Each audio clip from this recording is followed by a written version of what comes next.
সকলের জন্য দোয়া করবেন। সবাই সবাইকে মাফ করে দিবেন আল্লাহর হস্তে। সবাই সবাইকে আল্লাহর হস্তে মাফ করে দিবেন। আর আল্লাহর এই গজবের জন্য সবাই দোয়া করবেন, আল্লাহ যেন সবাইকে রক্ষা করেন।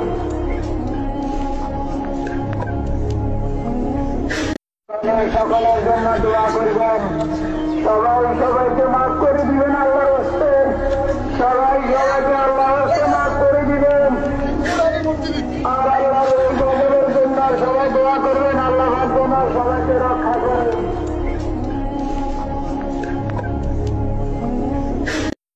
সকলের জন্য দোয়া করবেন। সবাই সবাইকে মাফ করে